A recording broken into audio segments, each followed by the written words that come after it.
नीतीश कुमार ने सिर्फ सीएम कुर्सी दी है, अभी अपना आधार नहीं दिया है कि भारतीय जनता पार्टी जब एक बार हाथ में सत्ता आ जाती है तो उसे छोड़ने की कभी भी कोशिश नहीं करती है। जब नीतीश कुमार जेडीयू कार्यालय पहुंचे तो अचानक से एक खलबली मच गई। नीतीश कुमार के आदेशों का पालन किया है श्रवण कुमार, उनको पार्टी का कमान दे दिया। नोरमा ग्रुप, जो सोचता है वो करता है। आपके अपने सपनों का आशियाना। वैसे तो देखने में आपको बिहार में सब कुछ ठीक लगेगा और नई सरकार बनने के बाद ये कहा जा रहा है कि नीतीश कुमार का आशीर्वाद रहेगा सम्राट चौधरी को और ये सरकार स्मूथली चलेगी। लेकिन क्या ये संभव है? राजनीति में कभी ऐसा होता है? भारतीय जनता पार्टी ने भी नीतीश कुमार को 20 वर्षों तक सपोर्ट किया है, लेकिन जब जब मौका मिला, जब जब नीतीश कुमार थोड़ा सा इधर उधर हुए तो भारतीय जनता पार्टी ने अपना रंग दिखाना शुरू कर दिया। हालांकि एक सही पार्टनर और कहा जाए तो सपोर्टिव पार्टनर के रूप में भारतीय जनता पार्टी ने नीतीश कुमार का 20 वर्षों तक साथ दिया है, जिसका नतीजा नीतीश कुमार ने अंततः भारतीय जनता पार्टी के हाथ में बिहार की बागडोर सौंप दी। लेकिन अब यहां से एक नई कहानी शुरू हो गई है। ये एक ऐसा ट्विस्ट है, एक ऐसी इनसाइड स्टोरी है जो आप जानना जरूर चाहेंगे। आखिरकार नीतीश कुमार आगे क्या करने वाले हैं? नीतीश कुमार ने इतना आसानी से ये पद क्यों छोड़ा, जिस पद के लिए उन्होंने क्या कुछ नहीं किया? इस पद को बचाने के लिए, सीएम की कुर्सी पर बने रहने के लिए नीतीश कुमार ने अपने 20 वर्षों के शासनकाल में कई बार पाला बदला है, दोस्त बदले हैं, कई लोगों को पार्टी से बाहर और कई लोगों को गठबंधन से बाहर होना पड़ा है, कई गठबंधनों को अपने में समाहित किया है, तो कई दलों को अपने में समाहित करने के बाद फिर से उसे बाहर का रास्ता दिखाया है। ये सब कुछ देखने को मिला। नीतीश कुमार ने अपनी कुर्सी को बचाए रखने के लिए 20 वर्षों तक, या कहा जाए तो उनके 4 दशक की राजनीति में कभी अपने समकक्ष या सेकंड लाइन तैयार नहीं किया। यही कारण है कि आपको पता चल रहा होगा कि जनता दल यूनाइटेड आज भी एक ऐसे नेता की तलाश कर रही है जो नीतीश के बाद जनता दल यूनाइटेड को संभाले। लेकिन नीतीश कुमार है ना, नीतीश कुमार ने सिर्फ सीएम कुर्सी दी है, अभी अपना आधार नहीं दिया है। और जब तक आधार नहीं दिए हैं तब तक आप समझ सकते हैं कि नीतीश की भूमिका, और नीतीश कभी भी कोई बड़ा राजनीतिक खेल खेल सकते हैं। इसकी संभावनाएं भारतीय जनता पार्टी को भी है। हालांकि सम्राट चौधरी इस बात को लेकर के कॉन्फिडेंट है कि वो अब आने वाले समय के लिए अपनी सरकार को सुरक्षित भी रखेंगे और आगे सरकार चलाएंगे भी। भारतीय जनता पार्टी का जो अन्य राज्यों में आपने देखा होगा, उसके हिसाब से भी आपको देखने को मिला होगा कि भारतीय जनता पार्टी जब एक बार हाथ में सत्ता आ जाती है तो उसे छोड़ने की कभी भी कोशिश नहीं करती है या फिर अपने हाथ से निकलने नहीं देती है। इन किन प्रकार ना उस सत्ता को अपने बस में किए रखने के लिए वो हर मास्टर प्लान बनाती है। लेकिन नीतीश के मास्टर प्लान का क्या? बिहार एक अलग राज्य है और बिहार अलग राज्य ही नहीं है। बिहार में नीतीश कुमार है जो राजनीतिक रूप से इतने सबल हैं, इतने मजबूत हैं, जिनके ऊपर किसी भी तरह का कोई भी दाग नहीं लगा है। वो नीतीश कुमार जिन्होंने स्वेच्छा से कुर्सी तो दे दी, लेकिन इसके बाद आने वाले समय के लिए वो क्या करेंगे? तो सबसे पहले आपको बता दें कि निशांत को पार्टी के भीतर लाने के बाद भी उन्होंने कोई जिम्मेवारी नहीं दी है। सिर्फ एक जिम्मेवारी दी है जो कभी वो अपने किया करते थे, लोगों से मिलने का, यात्रा करने का, और इस यात्रा में वो खुद भी रहेंगे। अब तक वो किसी दूसरे के बच्चे को हाथ पकड़ करके यात्रा में घुमाते थे या स्वयं घूमते थे। अब वो अपने बच्चे को, निशांत को उंगली पकड़ करके लोगों से मिलवाएंगे और यात्रा का मकसद जो उसकी प्लानिंग है उसको एक एक करके एग्जीक्यूट करेंगे। हालांकि यात्रा तो कई लोगों ने किया, लेकिन नीतीश की यात्रा कुछ अलग है। संगठन पुरुष के रूप में नीतीश कुमार की भूमिका होगी और इसको लेकर के कहा यह जा रहा है कि जनता दल यूनाइटेड के प्रदेश कार्यालय में एक तरफ जहां निशांत लगातार बैठकी लगा रहे हैं, अलग अलग सेक्टर के लोगों से मिल रहे हैं, अलग अलग प्रकोष्ठों के लोगों से मिल रहे हैं, तो वहीं बीच बीच में नीतीश कुमार का भी औचक निरीक्षण हो जाता है। जब नीतीश कुमार जेडीयू कार्यालय पहुंचे तो अचानक से एक खलबली मच गई। लोग हड़बड़ा गए। लोग को ये अंदाजा नहीं हो रहा था कि आखिर नीतीश कुमार करेंगे क्या। बहुत फूक फूक करके कदम नीतीश कुमार रख रहे हैं। पहली बार जब सरकार का गठन हो रहा था और सीएम कुर्सी उन्होंने भारतीय जनता पार्टी को हस्तांतरित की, तो अपने 2 छत्रपों को दो मजबूत स्तंभ को उन्होंने विजय चौधरी और विजेंद्र यादव को सरकार का हिस्सा बनाया और उनके हाथ में पूरा पावर दे दिया। वहीं अगर देखा जाए तो सदन के भीतर उन्होंने अपने सबसे ज्यादा मजबूत साथी, जो उनके लिए सब कुछ करने के लिए तैयार है, एक हनुमान की भूमिका में उन्होंने लगातार नीतीश कुमार के आदेशों का पालन किया है, श्रवण कुमार, उनको पार्टी का कमान दे दिया। इतना ही नहीं, अभी भी आपने देखा होगा कि जो संगठन बनाया उन्होंने, उस संगठन में कई लोगों को बाहर रखा गया है, लेकिन कई लोगों को जोड़ने के बाद उनकी जिम्मेवारियां तय की गई हैं। संजय झा को एक बार फिर से भरोसा जताते हुए उन्होंने कार्यकारी अध्यक्ष बनाया है।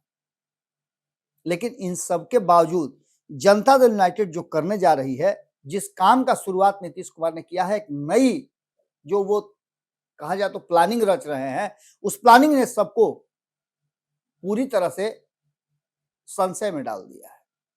विपक्ष जो कि पूरी तरह से धाराशायी है, ध्वस्त है, लेकिन उसमें कई लोग हैं जो अभी भी तेजस्वी यादव को बूस्टर डोज दे रहे हैं, अभी भी ये जगा करके उनके भीतर की संभावनाएं रख रहे हैं कि नीतीश कुमार देर सवेर एक बार फिर से पाला बदलेंगे।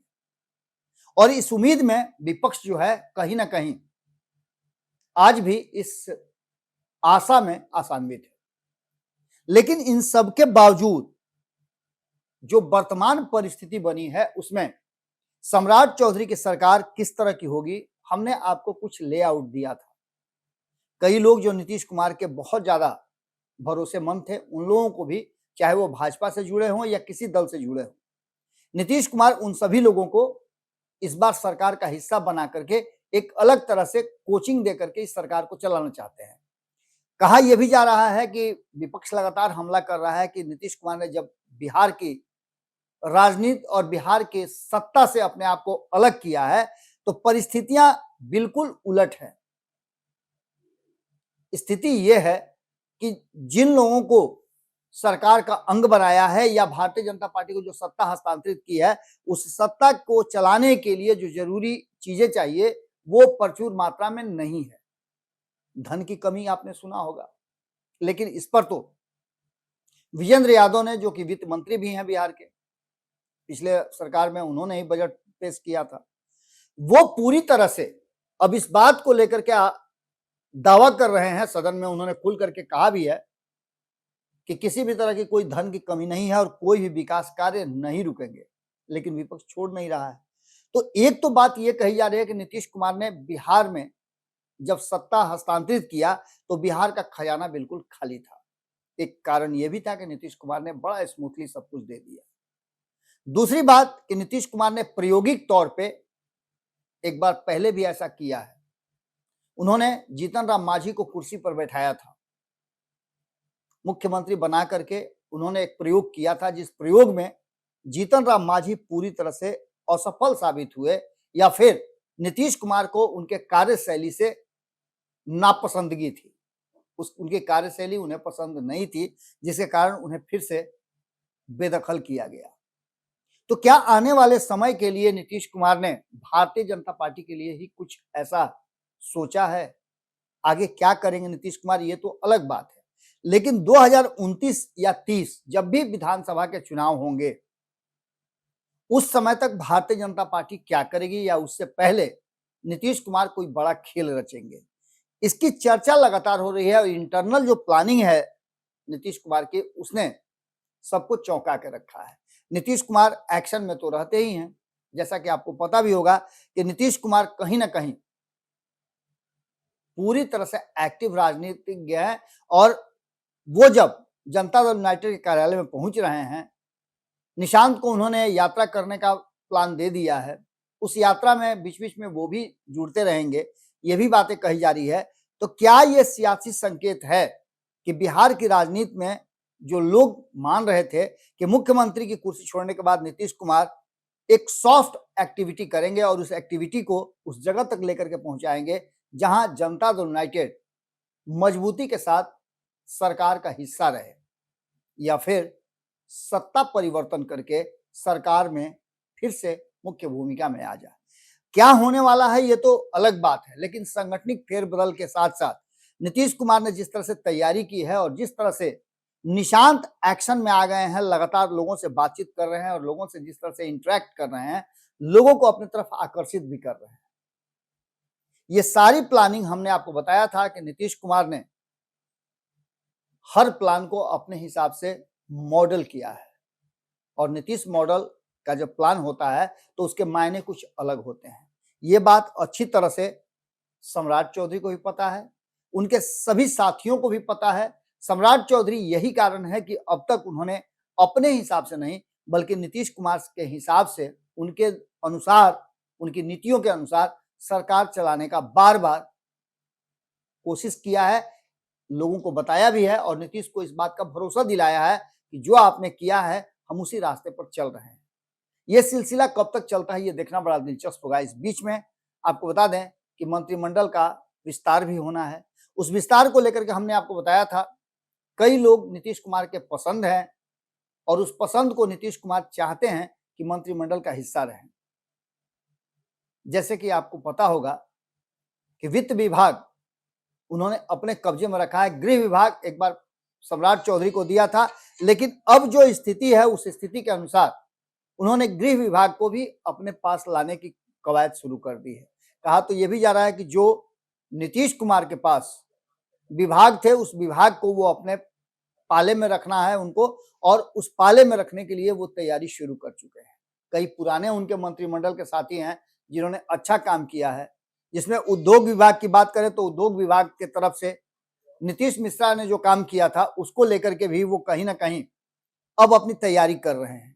यानी सीधे तौर पे देखा जाए तो बिहार की राजनीति में सत्ता परिवर्तन जरूर हुआ है, कुर्सी भारतीय जनता पार्टी के हाथ में जरूर गई है, लेकिन नीतीश कुमार आज भी उस कुर्सी के असल हकदार हैं, या कहा जाए तो सुप्रीम बॉस वही है। क्या होता है आगे ये देखना बड़ा दिलचस्प होगा, लेकिन नीतीश कुमार कब किस तरह का प्लान बना दें, कब किस तरह का चेंजेस कर दें, ये कहना बड़ा मुश्किल होता है। विपक्ष की आशा में ही रहेगी या फिर उसको मूर्त रूप भी दिया जाएगा, ये सब कुछ आने वाला वक्त बताएगा। बिहार की राजनीति धीरे धीरे करके ही सही लेकिन अपनी एक गति पकड़ने लगी है। मंत्रिमंडल के विस्तार से सब कुछ आपको समझ में आ जाएगा। नीतीश की कितना चलती है इस पर भी एक बड़ी बहस होगी, क्योंकि अगर नीतीश की बातों को नहीं माना गया तो आपको पता है कि नीतीश के पास प्लान बी सी सब कुछ है। जुड़े रहिए भारत लाइव के साथ। इनसाइड स्टोरी में हम आपसे यही विदा लेते हैं, बाकी की खबरें बदस्तूर भारत लाइव पर जारी रहेंगी। बहुत बहुत धन्यवाद, नमस्कार। अपनों को हमने सजाया है, ई होम्स पैनोरामा को हमने बनाया है। ई होम्स मेरा एक सपना था जिस पे मैं पिछले 4 साल से काम कर रहा था। हमने जो बनाया है वो सबने है माना। ई होम्स पैनोरामा में हो आपका भी आशियाना। और फाइनली हमने 2021 में इस प्रोजेक्ट को लॉन्च किया। बहुत लोग अप्रिशिएट कर रहे हैं कि पूर्णिया जैसे शहर में, बिहार के, एक तो बिहार की बात करें उसमें भी पूर्णिया जैसे छोटे जगह में इस तरह का लाइफस्टाइल देना, ये सुन के हम लोगों को बहुत अच्छा लगता है। ई होम्स में हमने कुछ और भी किया है, जैसे हम जिस जगह में रह रहे हैं हमारे फैमिली सिक्योर हो, उनको सिक्योरिटी का ध्यान में रखा है। आपकी सुविधा और सुरक्षा आपके लिए खास है, ये आपका विश्वास है। इसमें आर्टिफिशियल इंटेलिजेंस का 7 लेयर सिक्योरिटी का हमने इस्तेमाल किया है। लस ग्रीन कैंपस को बनाया है, यदि हमारा बाउंड्री वाल है तो वो वर्टिकल गार्डन है। ये जितनी भी फैसिलिटी होता है एक इंटरनेशनल टाउनशिप में ई होम्स है, ये हम लोग विश्वास नहीं कर पा रहे हैं। जो भी हमारे मित्र दोस्त या जो भी हमारे बाहर के बाहर आते हैं तो हम लोगों को बहुत अच्छा सुनने को मिलता है और बहुत अच्छा क्रेडिट मिल रहा है। वो सारा हमने सिर्फ एक बिल्डिंग नहीं बनाया, हमें एक बहुत अच्छा लाइफस्टाइल दिया ई होम्स में, और मेरा एक सपना था जिसको मैं आज फुलफिल होते हुए देख रहा हूँ। ये आपका आवास है। ई होम्स पैनोरामा में अब आपका निवास है। E homes panorama, luxurious lifestyle redefined. Panorama group, जो सोचता है वो करता है। अगर ये वीडियो पसंद आई और वह बिहार के राजनीति और बिहारियत से सरोकार रखेनी तो सब्सक्राइब बटन दबा के चैनल के सब्सक्राइब कर ली। ओजे एगो घंटी बा, ओकरा बटन दबा देला से कुल सटीक और मारक खबर रुआ मुफ्त में मिल जाई। अगर रउआ पत्रकारिता के हमनी के नया प्रयोग में सहयोग कर चाहतानी तो ज्वाइन बटन दबा दी। पेटीएम नंबर नोट कर ली 9386816700।